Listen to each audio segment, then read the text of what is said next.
All right, hi there everybody, and I am Michael Buckoff, the founder, owner, and the materials writer for all of the lessons at the 7-step system to pass a TOEFL IBT. Happy holidays and a Merry Christmas to everybody at YouTube who's watching this live stream broadcast. And as I told you guys yesterday, I'm on vacation right now. So what I'm going to do today is I will comment, listen, comment, evaluate, score some of my students' independent speaking practice test. And you guys at YouTube can watch it. And as I comment on my individual students after each practice test, if you guys have questions, you can post your questions in the chat under the video there that you're watching.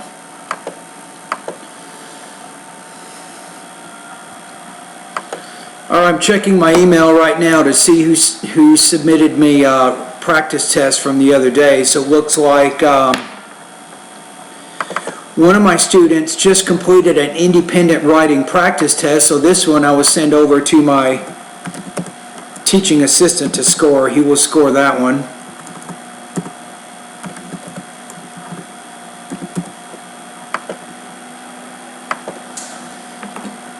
And let's find some of these speaking practice tests. Let's look.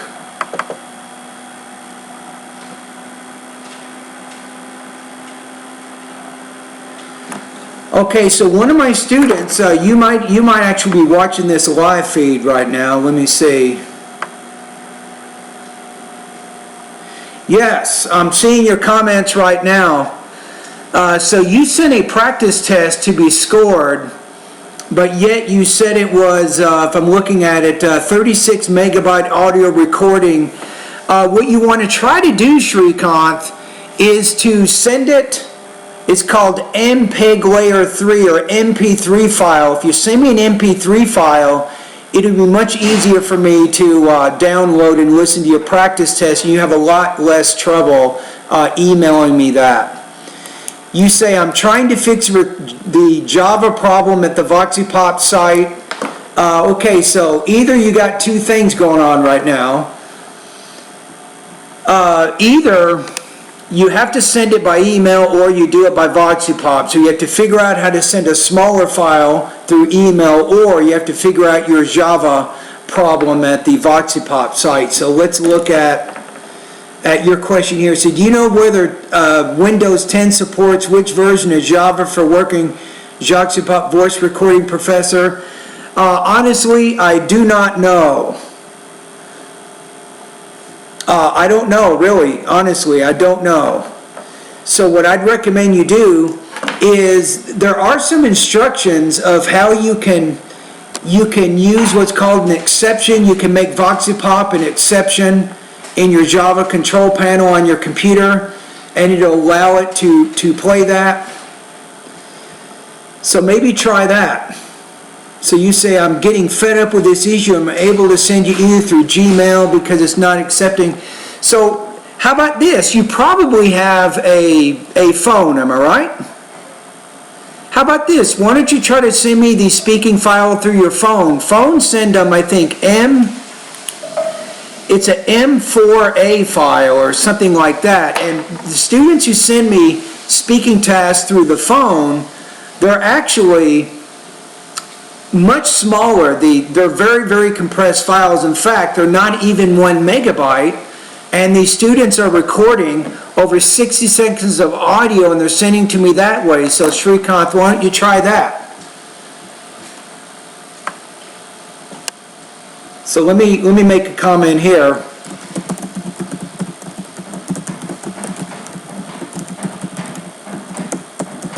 I'll make that comment right here for you. So I'll just put, try sending me your speaking practice by phone.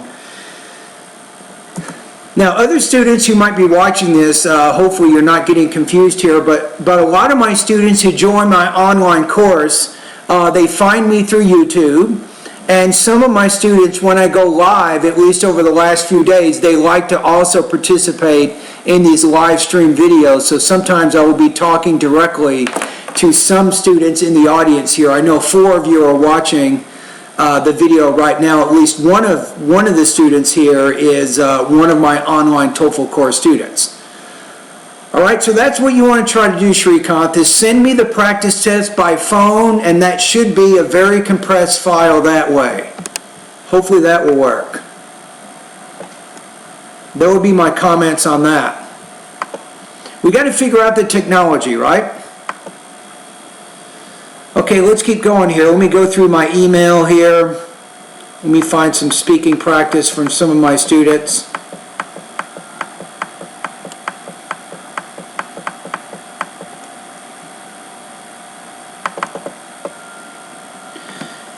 Here we go. So here's the first practice test I'm going to score today. So you guys watching at YouTube, think about how you would answer this question. And remember, when you're doing practice, you want to evaluate your speaking in 3 specific areas: delivery, which means pronunciation; language use, which focuses in 2 key areas: grammar and vocabulary; and finally, you want to pay attention to your topic development. So you'll notice, as I listen to my students' practice test, I like to give them feedback in those 3 specific areas. And even what I like to do that's a little bit different from a lot of TOEFL courses out there is a lot of TOEFL courses, they don't even allow you to submit speaking practice and get feedback on. A lot of big websites like Testin and even Noteful, a lot of people are telling me they don't even allow these students to do practice there. But I do. And my goal is not only to tell students what their problems are, but to give them specific lessons that can help them improve their intelligibility. These lessons can help them improve their vocabulary and grammar proficiency. And finally, a lot of the lessons I have on my website will help these students learn to learn how to organize and develop their responses in a way that's really, really organized. Okay, give me 1 second. I'm just getting ready to listen to this first speaking practice test here. So one of the main rules for me is whenever I do a practice test, I always have the IBT rubrics for the independent and integrated speaking tasks in front of me. I need to have them in front of me. That's the most accurate way to evaluate these kinds of speaking tasks. There's no guessing. I listen to the student's response, I evaluate it in the 3 areas, and based on the description of the rubrics, I tell them where their score falls and why. Okay, so we are ready. So let me go back. I'm going to download the file. And what I'm saying here, Srikanth, I know that you're watching right now. Saruthi, this student sent me the speaking by phone, and it says myrecording.m4a, and guess what? It's only 238 kilobytes. Think about that. Very, very small file. The iPhones, the smartphones, they have a really easy way of compressing those files, so that's probably my advice I want to give you. So if you can do this, Srikanth, why don't you send me a speaking practice test live right now? Send it to me by email, and I will listen to it and give you comments as you watch. How about that? Okay, I'm going to go ahead and download this one. So here's the question. And I have over 300 topics at my website, and the question is, in a person's life, he or she has had many influential people, such as a mother, a father, a sibling, a close relative, or a friend. Describe an important person in your life, then explain why the person is important to you. Be sure to use details and examples to support your answer. Now, it's important when you look at this task. There's 2 parts. Describe the person first, then explain why the person is important. So there's 2 parts to this speaking task. So it's important that this student answer both parts. Here we go. My mother has been the biggest influence in my life. For example, I'm now in America working as a physical therapist in Cleveland, Ohio. At first, I didn't want to come to America. Okay, hold on just a quick second. I forgot to start my recording so I can give this student particular comments. Okay, here we go. Hi there, these comments are for Saruthi, and I am Michael, the founder, owner, and the materials writer for all of your lessons at the 7-step system to pass the TOEFL IBT, and you are sending me a speaking practice test, an independent speaking practice test to be exact. Okay, so what I'm going to do now is to listen to your response. My mother has been the biggest influence in my life. For example, I'm now in America working as a physical therapist in Cleveland, Ohio. At first, I didn't want to come to America by leaving all my friends and family in India, but she told me that it would be a great experience and a wonderful way to develop my career and English. Also, she is my inspiration. When I was growing up, my mother used to work in a high school. It was strange because all my friends' mothers were housewives, but she wanted to work. She always told me that to just follow my heart. I remember these words whenever I have problems in America, and they give me strength. Okay, so now I'm going to go ahead and listen to it again, and let's break it up into parts. So first, let's listen to the introduction. Mother has been the Now the word mother, this is what's called an interdental consonant, and specifically that TH, mother, that's a voiced interdental consonant, which means when you produce the sound, you need to put your tongue through your lips and then create a vibration, right? So I think you need a little bit of practice with that TH sound. Now if you go to the pronunciation area in my course, Saruthi, you can go to Speak Clearly. I think it's lesson number 24, and you can practice pronouncing the interdental consonant. biggest influence in my life. For example, Now here's a problem. So you say my mother is the biggest influence in my life, and then right after that you're saying for example. But you want to start with a more general idea, not with a detail, right? So I would say first of all is better than for example, because if you say first of all, you'll start off with a more general statement and you'll follow that with a detail. So what can you learn from my comments here? These are comments that fit what's called topic development. You want to start with more general statements, and then you follow those general statements with more specific detail information. That's how you want to layer the information in this kind of speaking task. And by the way, this is the same thing that you want to do in writing. When you move to your first paragraph, you don't say, for example, in the beginning of that paragraph. You start off with a more general point. All right? I'm now in America working as a physical therapist. Notice here, you're not describing your mom. The question is, describe an important person in your life. Who is she? If I saw your mother in a room with 50 other women, how would I identify your mother apart from all of these other women in the room? Is she tall? Is she short? Does she have long hair, short hair, black hair, brown hair? What kinds of clothes does she wear? Does she wear any kinds of glasses? What are some distinguishing features physically about her that can help someone identify who she is? How about her personality? Is she an extrovert, an introvert? The fact is, you're not really describing her, so you want to be careful when you look at these kinds of questions that you're very, very specific. If you're describing a person, you want to be very specific in how you go about doing that. Cleveland, Ohio. At first, I didn't want to come to America by leaving all my friends and family in India, but she told me that it would be a great experience and a wonderful way to develop my career and English. Now, what are you saying as you give these examples? Are you trying to say that your mom is a motivator?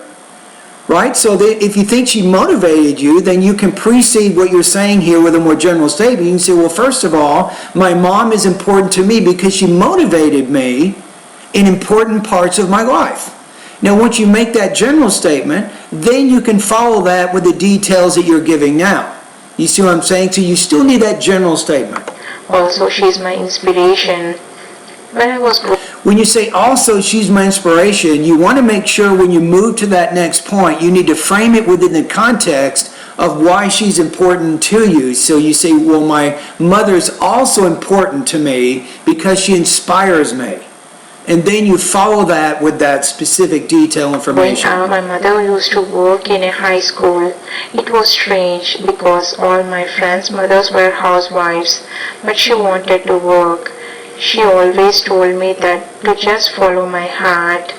I remember these words whenever I have problems in America. Now, when you say, I remember these words, you need to make sure this connects back to that second point, is how it inspired you. So then you could say, well, I remember these inspirational words. If you use the word inspiration or inspirational as an adjective, that ties back to that second support point, and you have a much more coherent organization there. Do you see what I'm saying? So you need to do a little bit better job connecting information together so it's more unified.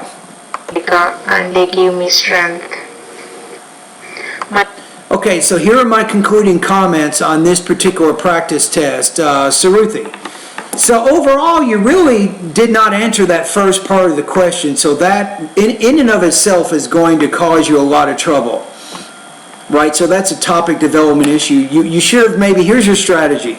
Describe your mother first, and then instead of giving 2 reasons why your mom's important, just talk about 1. So describe your mom first, and then explain why she's important second, and then give examples in both of those cases, and that's going to take up your 45 seconds. Right? Let's talk about language use. Your vocabulary sometimes is a little bit not very specific. It needs to be a little more precise, and maybe that's why you avoided the first part of the question. So with delivery, I gave you a tip on the interdental consonant already that you want to work on that. Now also the vowel sound, the oo, blue, two, few. So when you're pronouncing that, you might say blue, few, two. But you need to make that vowel longer.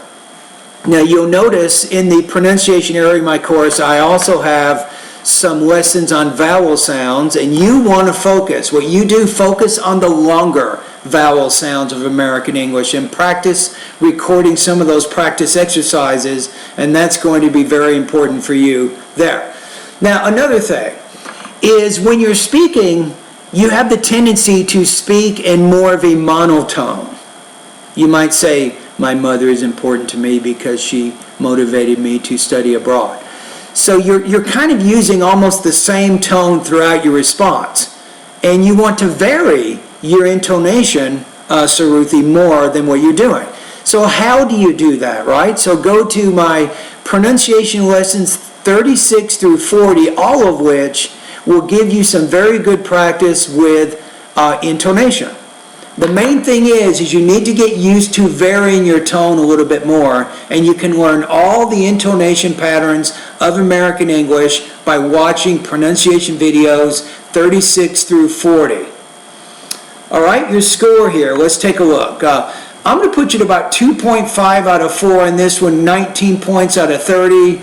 If you had answered the first part of the question, I think your score would have been much higher, but because you really didn't answer the first part of the question, and you weren't very specific in even the second part of the question, and your ideas are not cohering very well or connecting together very well, that's why I gave you the score that I did. All right? Thank you.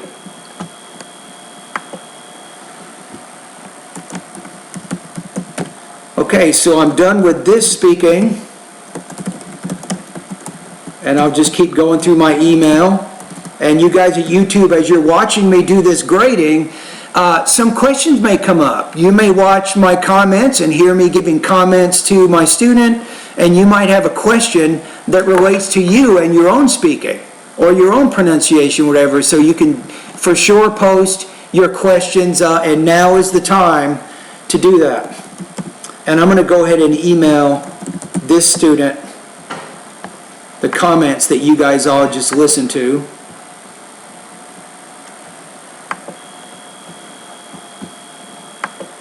Okay, here we go. Reply all.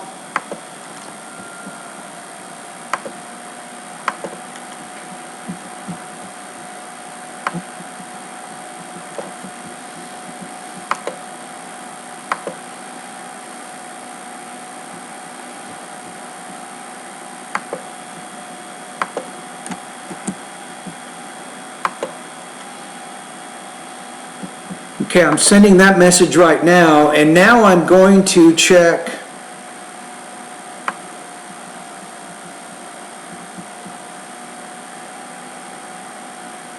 Okay, we got a whole bunch of people here now. Wow, okay, let's see. So let me answer Shrikant's question first. You say, yes, Professor. You say, may I know your iPhone application? Let me ask my wife on this one just for a minute.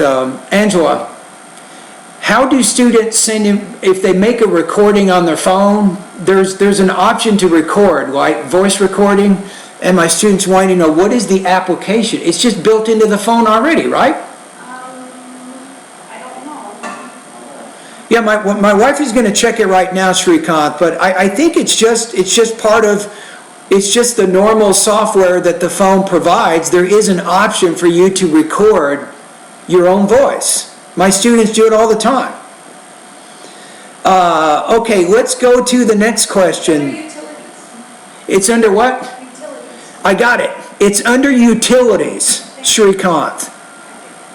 So if you're looking at your iPhone now, go under utilities and you can find the option to record it there. So what you have to do is, you have to record it obviously, then save it and give it a title, and then go into your email and attach that file to your email and then send it to me.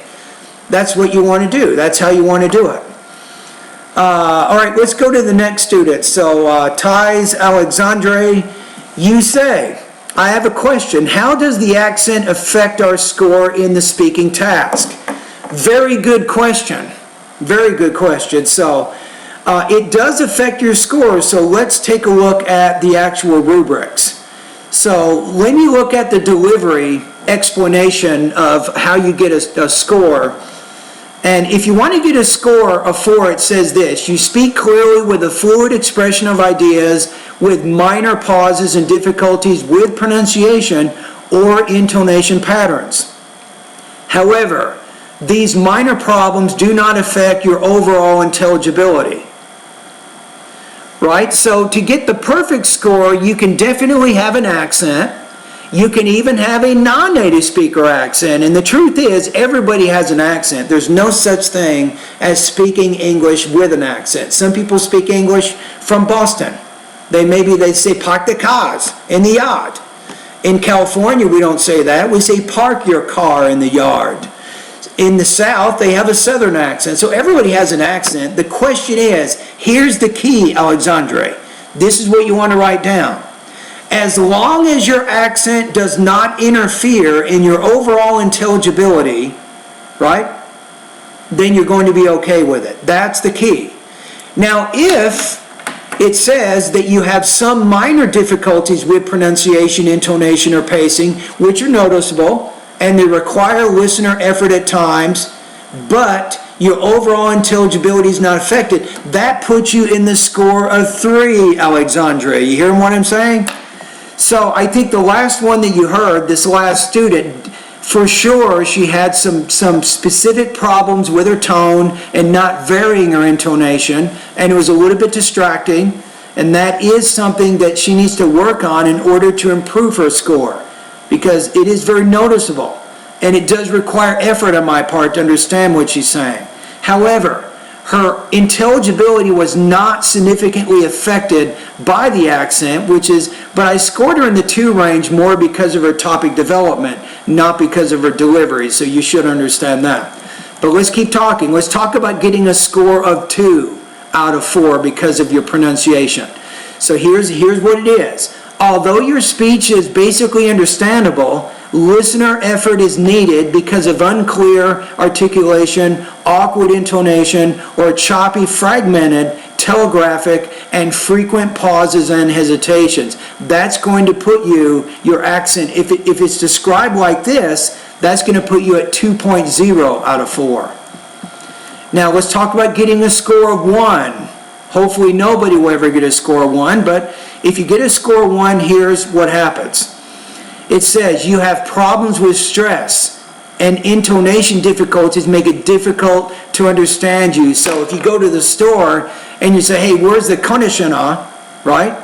If you say conditioner instead of conditioner, and you're talking to a clerk at a grocery store, they cannot understand you. Conditioner, they don't know what it means. Conditioner, they can definitely understand it. So sometimes, Alexandre, you have these word stress shifts when you're speaking, and you're putting the primary stress in the wrong part of the syllable, and that affects your intelligibility. Now here's some other explanations. Your response is choppy, fragmented, or telegraphic, meaning that you leave out prepositions, determiners, and helping verbs. You have a lot of frequent pauses and hesitations. That puts you in the 1 range. So what I just did here to answer your question is I gave you some of the requirements or the characteristics of what students get when they get a score 4, 3, 2, 1 in terms of their delivery or their accent. So what you want to get out of my answer right now is if you have a non-native speaker accent and it doesn't in any way interfere in your ability to be understood, then it should not significantly affect your score. So that is my answer to that. Okay, let's go to the next question here. Luigi Cabo. Now, you're one of my online students right now. Cool. Okay, so the question is, I'm going to answer this question now. Now, after this question, I'm going to go back to scoring another practice test because obviously I'm going to be here all day, but I need to limit this video to about an hour, to be honest with you. In fact, I have to go pick up my son at school. Angela, what time do I have to pick up Cade? So at about 12:30? Okay, so it looks like at about 12:30 I have to leave the house here to go pick up my son from elementary school. Okay, let's go to the next question here. So Luigi Cabo says this. Could you give any good tips to improve my grammar, especially on how to create complex sentences which will score high on the TOEFL test? Yes, I can do this. Of course I can do this. Okay, there's several things that you want to be doing which will have a dramatic effect on your language use, Luigi. Or Cabo, I should say. All right, so what I want to do right now, I'm going to go over to my online TOEFL course, and I'm going to review or give you some specific grammar lessons that I think are going to be very helpful for you based on the goal that you just stated, right? Remember, I got 700 vocabulary, pronunciation, grammar, reading, listening, speaking, writing. I got more lessons than you can actually complete in probably 6 months of instruction. Think about it. You could go to an intensive English program. You could spend $5,000 for 10 weeks or 15 weeks of instruction. You would not get as much content as you get at my website. Think about that. You guys are getting this for only $45 a month. It's practically free. Okay, Luigi, so let's go to grammar. That's what we want to do first. So I'm giving you some tips on how to improve your grammar specifically so that you can write more complex sentences or speak them during the speaking and the writing sections of the test. Am I right? Okay, first of all, what you want to do is, in order to advance your grammar, there are specific lessons that you want to make sure you understand, and you should practice writing down the sentences that you see from these lessons. Yes, writing them down, putting them down on notes in your notebook, because as you write things down, it's going into the brain, you're internalizing it better. Okay, here are some lessons that are very important for you. Lesson 3, participle phrases. Lesson 4, sentences with appositives. You should check that lesson out. Lesson number 5, compound sentences. Lesson 6, sentences with adjective clauses. Lesson 6.1, using that and which and adjective clauses. Lesson 7, noun clauses. Lesson 8, adverb clauses. Lesson 9, multiple clauses. Lesson 10, misplaced modifiers. Lesson number 11, subject-verb inversions. Now, one of my students right now, Raphael, he is already using this kind of grammar in the writing practice test that he completes. And it's very good. He is advancing his sentence style by understanding, but not just understanding, but putting into practice or executing grammar lesson number 11. Also, take a look at lesson 14, parallel structure. And that's also important, I think, to advance your grammar. Okay, what else? I'm still looking here. I'm going to give you some other examples here. Lesson number 26, grammar lesson 26 on sentence variety. This is very important. Now, you should also be practicing lesson 26.2. It's called sentence variety practice exercises. What you do here, Luigi, is you'll see some sentences. I will tell you to combine them, and I will even tell you what connectors you can use. So you're using a pen, you're using some notebook paper, and you're actually writing down and combining those sentences using the grammar I'm teaching you in those lessons. I think also because as you make your sentences more complex, you need to understand when to use commas, when not to use them, so you can learn how to do that by going to grammar lesson number 28. So I think that's also very, very important. And I think that's it. So that's my first suggestion for Luis or Luigi. My first suggestion for you is to go over those specific lessons that I think are important for you to help you advance your sentence style right now. Now, before I move on, I want to give you a little bit of advice here, Luigi. You have to remember that when you're writing and you're speaking, right? When you're writing or speaking, you want to make sure that you're using a combination of simple, compound, and complex sentences. You're using all three, right? It's kind of like a pitcher in baseball. The pitcher doesn't only throw fastballs, right? A pitcher will throw curveballs, knuckleballs, drop balls, and all those kinds of pitches. And that is the better way to do it. It always keeps the batter kind of on edge. So you have to think of yourself as you're kind of batting those things. You're kind of figuring out what's the best kind of sentence style I can use. So if you're using a variety, a simple, compound, and complex, that's typically the best way that you can do that. All right, so let's go over to one other thing. So in addition to my suggestions I gave you here, you want to make sure that you're reading on a regular basis because you need to see what good grammar looks like. So I always tell all my students, you should be engaging in a regular routine of about 30 to 45 minutes of reading each day. All right, so I think we're good there. Okay, so somebody else had a question here. What is the subject of this lecture?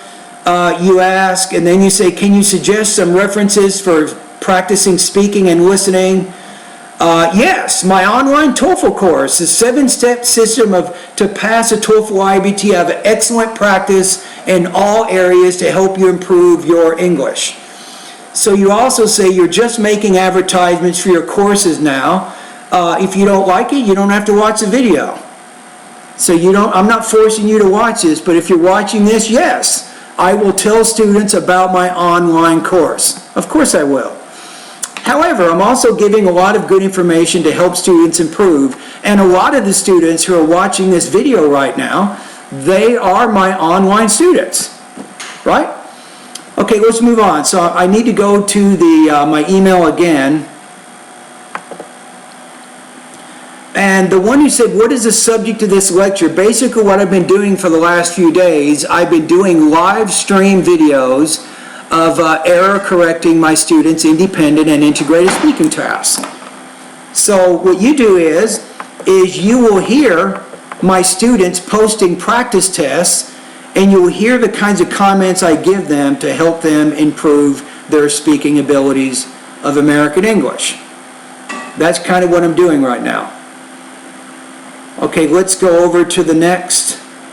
Okay, so we have integrated writing practice test 34. I'm going to forward this over to my TA, and he will grade this one today for this student.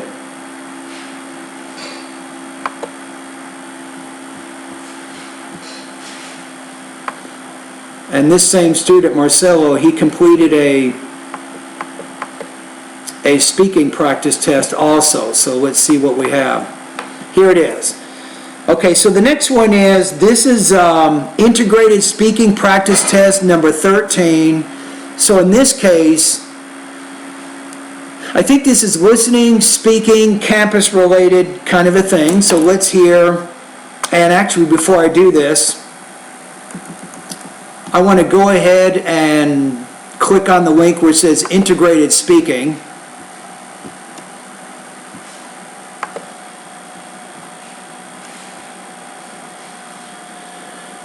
And I want to make sure I have the rubrics. The independent rubrics are different from the integrated speaking rubrics, so I have to make sure I'm looking at the right rubrics as I download and listen to these practice tests. Okay, here's my next student's response. The listening passage explains the problem of a woman and her research paper. First of all, a woman is having troubles with her research paper because she doesn't have the sources according to the listening passage. In addition, a man is suggesting that she should talk with the reference librarian, who is a professor who is able to help the students with their research paper trying to find the right articles for them. However, the woman doesn't know how to ask questions, but the man suggests that they should only present their current resources and the man will help. Well, I would suggest, in my case, I would do the same as the man suggests. I would present my current progress on my paper, and I will receive the suggestions from the librarian. Okay, so let me go ahead and get these comments here. Okay, Marcelo, and this is Michael, the founder, owner, and the materials writer for all of your lessons at the 7-step system to pass the TOEFL IBT. I'm going to listen to your integrated speaking practice test right now. I already listened to it once, but I'm going to listen to it one more time, and I'll break up my comments as it relates to your introduction, then the body of your response along with your conclusion. The listening passage explains the problem of a woman and her research paper. First of all, now it's not just that, but the listening passage in the listening passage, the man gives the woman some solutions to her problem regarding research papers or research writing. So you need to be a little more specific. Make sure that what you say there, it captures entirely the main point of what the conversation was about. So you are 50% there, but not completely there. a woman is having troubles with her research paper because So she's having trouble, believe it or not troubles. Trouble is an uncount noun, which means it doesn't take the plural S ending. she doesn't have the sources according to the listening passage. I like how you put that voice marker in there. She doesn't have the sources according to the listening passage. In addition, a man is suggesting that she should talk with the You might say, in addition, to help her address this issue, the man blah, blah, blah. So make sure when you move to the second speaker, you show how it relates to what was already said, and that gives you a little bit better connection of ideas. librarian, who is a professor who is able to help the students with their research paper trying to find the right articles for them. Okay? However, the woman doesn't know how to ask questions, but the man suggests that she should only present their current resources and the man will help. Well, I would suggest, in my case, I would do the same as the man suggests. I would present my current progress on my paper, and I will receive the suggestions from the librarian. Okay. Pretty good overall. So you're making an effort on your intonation. This is something that I have been really working with you over the last few weeks. So the tone, and the tone, all about the tone, and you're varying your intonation, I can tell. Your recording isn't perfect. It's kind of hard to refocus on everything you're saying because your recording isn't entirely clear, but I think you're making some progress with intonation. All right, let's go to the rubrics. So I think overall, I can understand everything that you're saying, so you do not have any really significant issues with your delivery.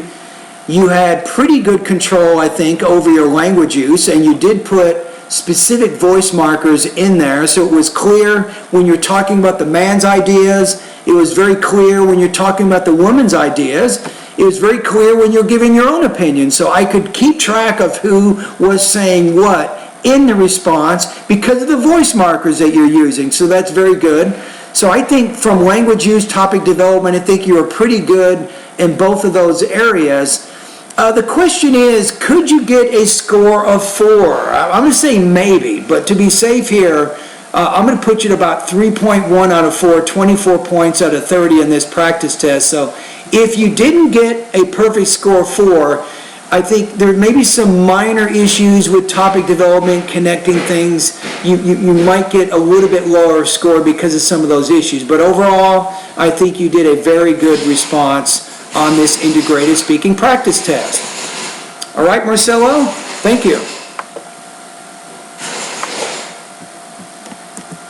And I'm done with this one.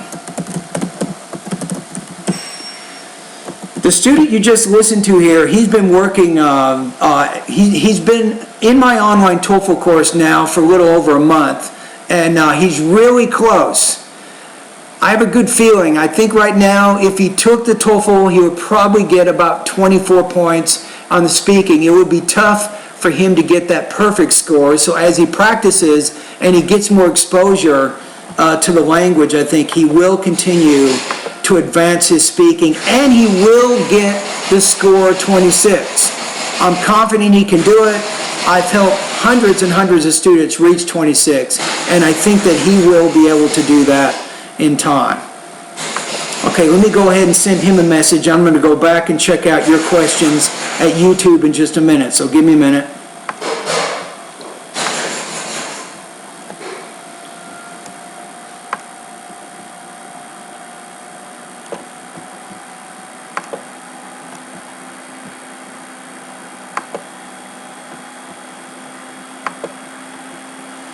Okay, I'm going to go ahead and send him these comments, and I will go back to your questions at YouTube in just a minute.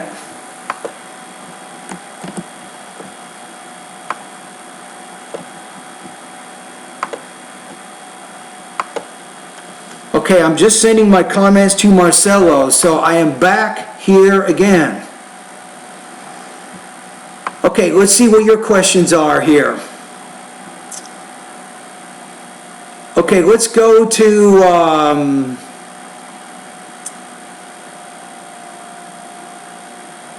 okay, looks like our next question is by Paulina. Says, hey Michael, is 2 good and 1 fair is enough to get 26 in the speaking section? Good question. I've actually thought about this question quite a bit. Here's what you have to do, Paulina. You need to get a score of 4. You need to get a score of 4 on 4 of your speaking tasks, and you need to get a score of 2 on 2 of your speaking tasks. Not 2, I mean 3. So you have to get a score of 4 on 4 of the tasks, and then a score of 3 on 2 of them. If you can do that, that averages out to 26. So really, it's not easy. It really isn't. You have to really be on your game here. You have to be 100% on. I think when you're doing the speaking, you really need to be really, really good on that. Now, you guys watching this right now, I'm going to give you guys a tip right now. This is very important. Now, one of the things that you guys want to do when you're practicing your speaking right now, and I will tell you why in a minute, is when you're doing your speaking practice and you're looking at speaking prompts, you're recording yourself answering those questions, make sure you have some noise in the background. You can have a TV going, you can have a radio going, or you can be at a Starbucks or something, and you can do your speaking practice that way. Because remember, when you go to the IBT testing center and you're taking the test, I'm telling you, it is noisy. It will be very noisy during the speaking section. And you will hear other people who will be completing speaking tasks. So you have to get used to distraction. And you need to concentrate. You need to make sure you're concentrating during those distractions.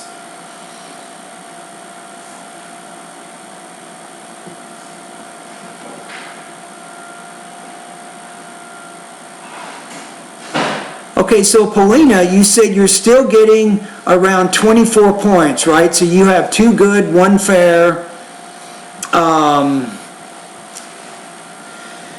If you're getting 24, I'm going to be honest with you.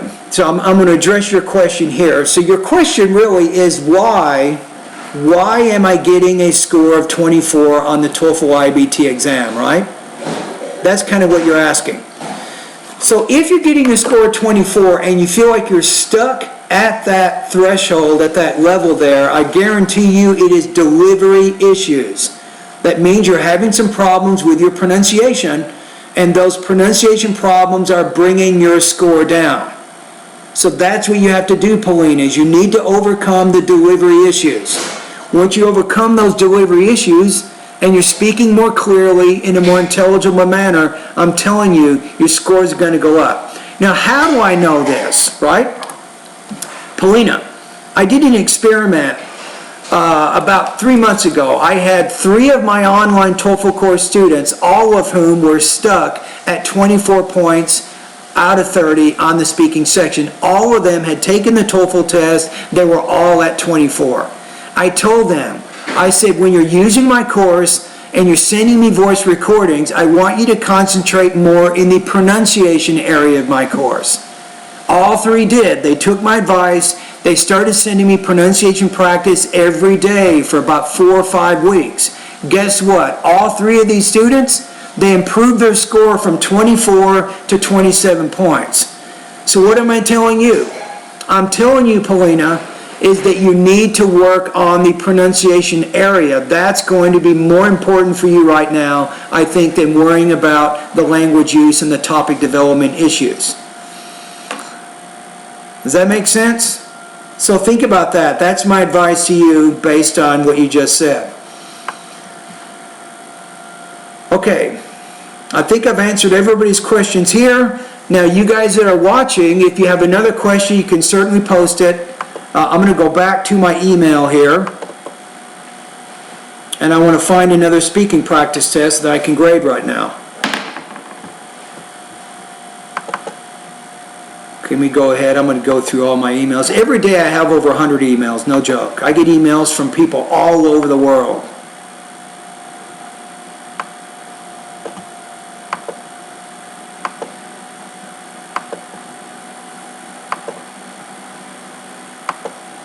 Okay, I'm looking through here, see if I can find one.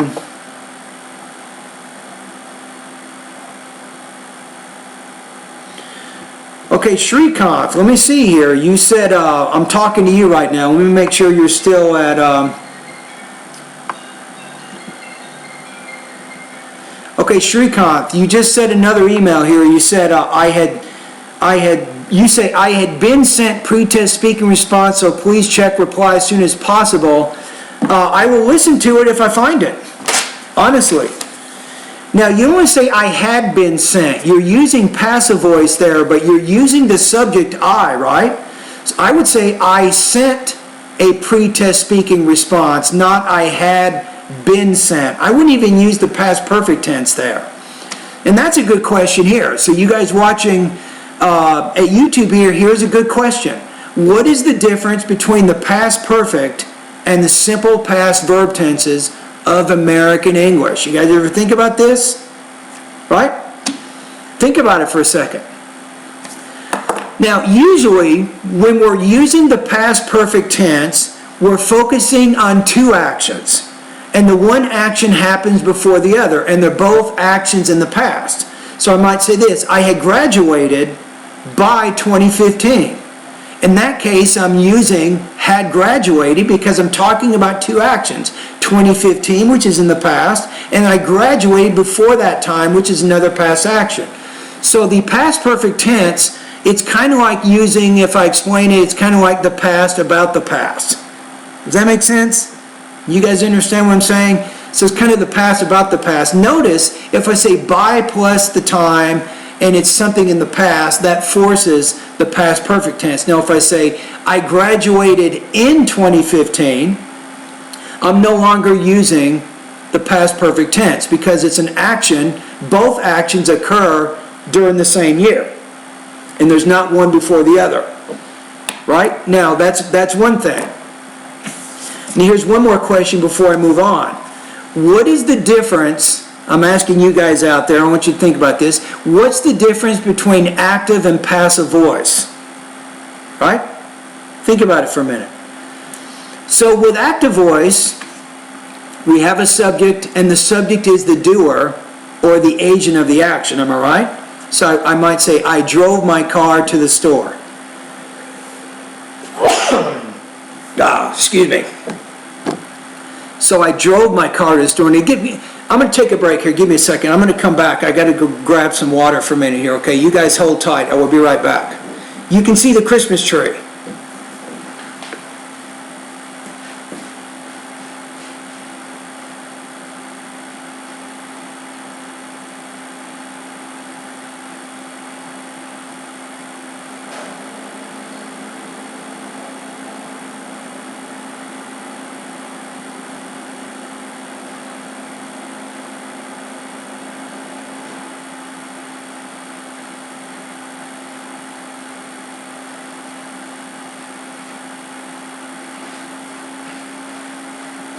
Okay, I'm back. Okay, check this out. You guys see this? Let me show you something. I'm going to go back to active and passive voice in a minute.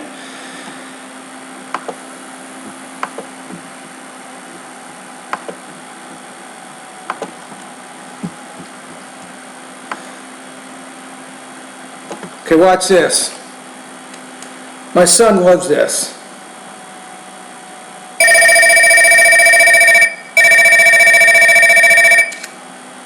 Hello? Hi, it's Santa here.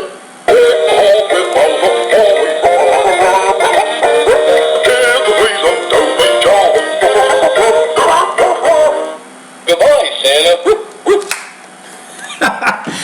All right, let me go back to the email again.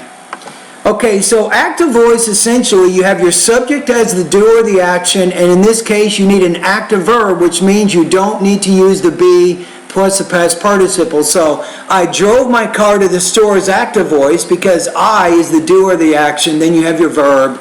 And now if you make it passive, my car was driven to the store. Now the car becomes the receiver of the action, not the doer of the action, and I do need to use two things. A form of the be verb plus the past participle. So my car was driven to the store.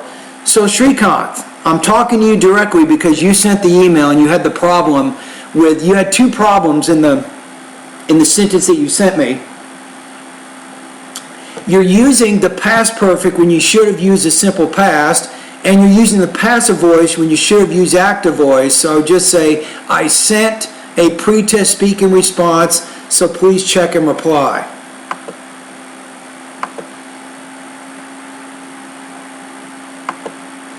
Okay, let me keep going. I'm going to look for some more speaking practice on my website here.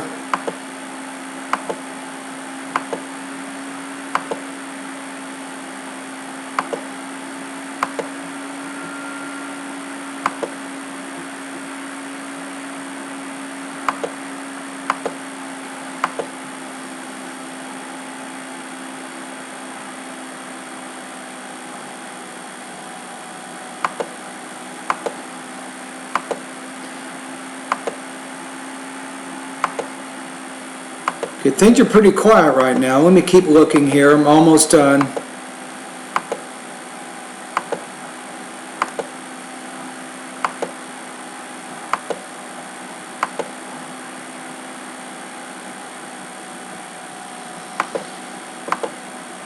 I think that's it. I may not have any others to grade, so if you guys have any other questions, you got about 5 minutes. Post them quickly. Any questions you want to ask.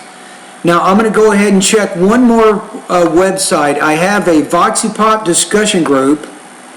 If you guys haven't checked out this website, it's a place, it's a discussion board where you can post speaking practice. Okay, let me check over there. Sometimes my students will make comments over there.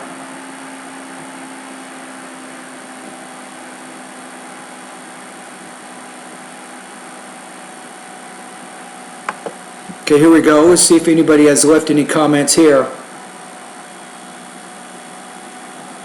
No, nothing.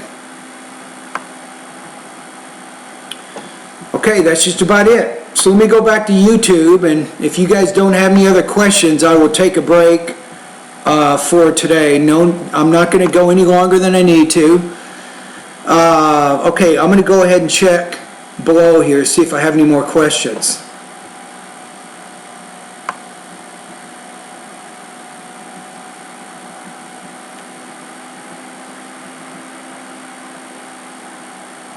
Okay, Paulina Morris.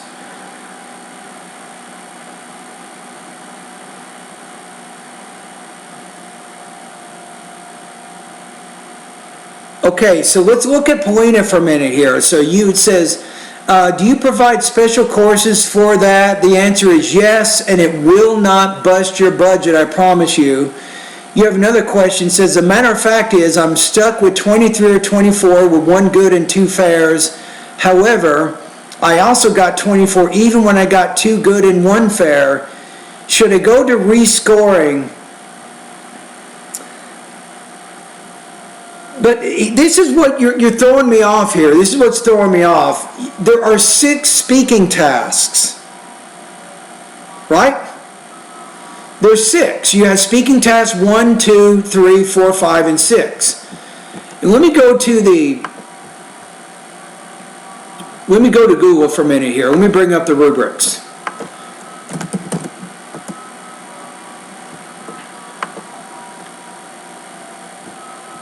Okay, speaking rubrics.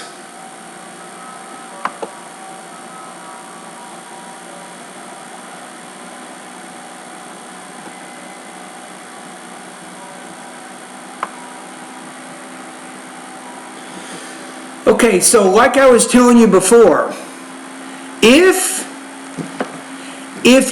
you're doing all 6 speaking tasks, and what you can do too if you want, Paulina, if you want to send me your score report by email, I can take a look at it more specifically, and I can have an idea on kind of how you're doing. But basically, you need to get a score of 4 on 4 of those speaking tasks, and a score of 3 on 2 of them. You see what I'm saying? That's kind of what you want to do there. So that's a possibility. If you want to do that, I'm going to put my email in here if you want to do this, Paulina. I'm going to put my email right in the discussion group. My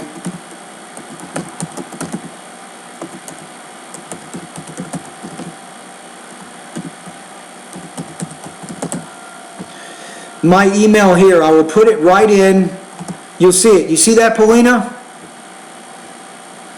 So what you could do is, if you want, you can actually send me your score report by email, and I'll take a look at it and we'll see how you're doing. So I can certainly do that. Okay, let's take a look at Paulina one more time. So I'm going to go back to your question. Do you provide special courses for that? At my website, Paulina, some of my students, I get students who have 100, 105, maybe 106, but their speaking is still not over 26. That means they still need to get 26 on that, right? So these students, when they go to my website, they don't need to practice writing, they don't need to practice reading or listening, any of that stuff. What they need to do is practice speaking more. So if you do join my course, and this is only for $45 a month, all you can do here, for the $45, you can start sending me speaking practice every day. No joke, right? And probably, here are my recommendations for you, Paulina Morris.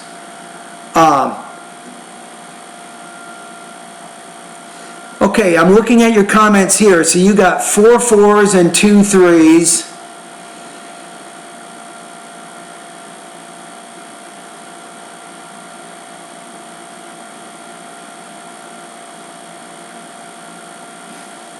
You see, that's a good question. So why did you not get 26 if you got a score 4 on 4 of them, and you got a score of 3 on 2 of them, but I think if you look at the score report, there is some leeway in terms of your overall score. So I think it is possible, I think it is very possible that you can get a score 24 even though you got 4 4s and 2 3s. It depends on how high or low you were in those different categories, so it's possible. Okay, let me go back to what I was saying a minute ago. What you want to do, Paulina, when you join my course, you need to take my pronunciation pretest. I think that's important. So I need to figure out what your problems are as it relate to vowel and consonant sounds. Now my students, Luis or Luigi Cabo and Srikanth, if you guys have not sent me your pretest, send it to me immediately. Because pronunciation is a fairly difficult problem to solve, and I need to find out what your problems are very quickly. So if you are one of my students, send me the pretest, and then for Paulina Morris, I recommend that you take a pretest right away. So let's see what problems you're having with vowel and consonant sounds, and then I will recommend specific lessons for you to study based on your pretest evaluation. Once you've done the first pretest, then you should take the second pretest, and the second pretest focuses on grammatical word ending, syllable division. It focuses on word stress, sentence rhythm, intonation, and thought groups and blending. At that point, when you do that pretest, I will tell you specific things that you need to do in that area. So that's what I'd recommend there. And then once you've done the pretest, you study, and then each day start sending me speaking practice on a day-to-day basis. And I will give you comments in 3 areas. Just like you saw in this video, I will give you comments as it relate to delivery, comments as it relate to language use, and also comments as it relate to your topic development. Does that make sense? So back to Paulina. The $45 is one time. The answer is maybe. It depends on how long you want to use my course. If you only need to use my course for 30 days, here's my advice. My advice is you join my course, you create your PayPal subscription, you make the payment, and then right after that, cancel your subscription. Cancel the subscription immediately. I will still give you access for 30 days after that.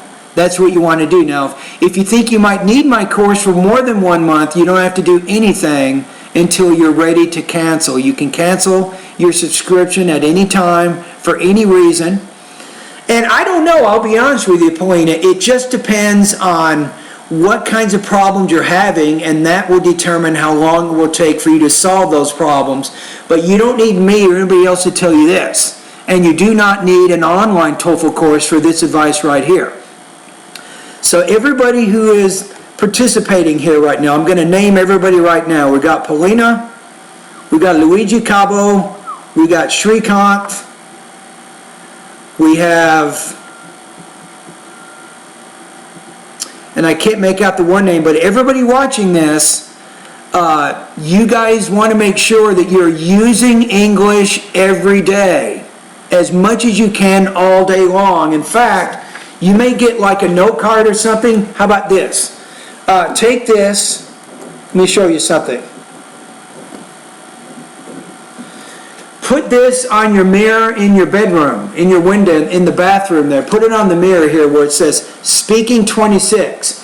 You might put this in several different areas of your house or your apartment, so everywhere you go, you see this. Speaking 26. What is this telling you? It's telling you that you need to be using English as much as you can. Watch a lot of movies. It's a good idea. You can watch maybe 2 or 3 movies a week. Really pay attention to how the speakers are speaking. I think that's a really, really good idea. I'm going to get to Luis Banuelos in just a minute. So that would be my recommendation, is make sure that you're really using as much English as you can, you get as much exposure as you can, and you're posting speaking practice tests on a day-to-day basis for me to listen to. All right? Now, let's take a look at Luis Banuelos. I don't think that I have addressed your concern. You say, thank you. I usually score around 21 to 23 on the writing. I get 24 in the speaking. I'm really learning a lot, thanks to you. You're welcome. Now, I'm telling you here, because your writing is around 21 to 23, you need to really focus a lot in the grammar and the vocabulary parts of my course, in addition to the writing. That's going to be important. And if your score is 24 in the speaking, and you want to get 26 on the TOEFL speaking section, then I would recommend for you spend a lot of time focusing on pronunciation. Remember, I kind of changed my rules with my website a few weeks ago. Luis and Srikanth, you guys can send me 60 seconds of either speaking or pronunciation practice every day. And I will give you comments the day after that. But be careful though, if you miss 5 days in a row, that 5th day you cannot send me 5 minutes of practice. You can only send me up to 60 seconds each day. You see what I'm saying? So for Luigi, you should be sending me some pronunciation practice. And Srikanth, send me, for goodness sake, figure out, I don't know how to do it. I'm not at your computer. I'm not an expert in these things. And in fact, I just figured out how to do live stream video just about 3 days ago, and still, I don't know what I'm doing, to be honest with you. But I would tell you, Srikanth, is figure it out and send me your pronunciation pretest. Get that to me as soon as you can. Maybe you can post it somewhere online and I can download it. I can do that. Or you can try to send it to me by email using your phone. All right? So I think that would be an important thing for you to do.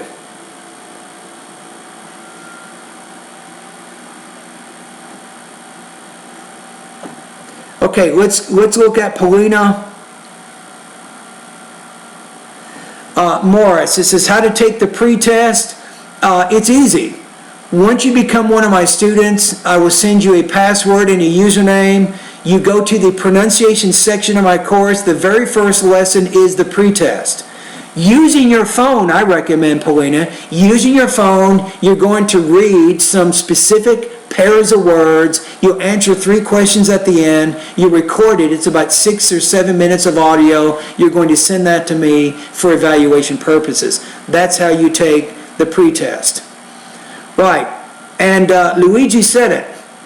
Luigi said that the $45 per month, it includes everything. The $45 per month, it gives you complete unlimited access to all 700 of my TOEFL lessons. You can ask Luigi, you can ask Srikanth. My students have complete access to everything. And you can send me speaking and writing practice tests on a day-to-day basis. Now, the only thing it does not include, and I'm going to talk directly to Luigi, Paulina, and also Srikanth, is the $45 a month does not include error correction. I cannot do that for $45 a month. So some students, they want me to correct all the errors in the writing, and there's just no way I could do that. It's just too complicated, so that's not going to happen. I cannot do that. I'll be honest with you. I do have an additional service where my students can send me, they can send me one independent, they can send me one integrated writing practice test, and then I will error correct it by video. I will show them exactly what they need to do to get a perfect score, 5.0 out of 5 on that writing practice test. Right? That's kind of how it works. Now, if they do the error correction, that's going to be different. That will be different from the $45 a month price. That's an additional price. In fact, it is expensive. I'm not going to lie to you. So if you want me to error correct all the errors in the writing, one essay, it will cost $50. I'm not lying to you. It's $50 because it takes me up to 1 to even 2 hours to do that kind of error correction. All right, so we got more questions here. Paulina Morris says, how many practice questions can I send you every day? 1. You can complete 1 writing and 1 speaking practice test daily, up to 1 each day. So you can do one each day. And Luigi also just answered the question. He said one essay and then 60 seconds of audio, so he said it there. So I think that's it. A lot of questions today, my goodness. I'll try to do this more often, I'll be honest with you. I like to interact with my students like this. I'm not able to do this all the time. And right now I'm on break. I'm on vacation for like 3 weeks, so I don't have to go to Cal State San Bernardino. I don't have to teach my writing courses or my TOEFL prep courses. So right now, the only thing I can do is just do my website right now. That's what I'm doing. So I'm spending about 1 to 2 hours every day making sure I check my emails, making sure my students get their writing and their speaking practice tests completed. All right, I think we have it. So we're at 1 hour and 10 minutes here. So I don't want to go, but I have to go now. But I just want to tell every one of you I've enjoyed talking to you guys today. Thank you for your questions. The main thing is have a happy holiday, have a very Merry Christmas if I don't see any of you guys or I don't interact with you online since then. So enjoy this special time of year and make sure you're spending time with your families. That's what it's all about, isn't it? And then, and hopefully I will see some of you guys online in the next few days.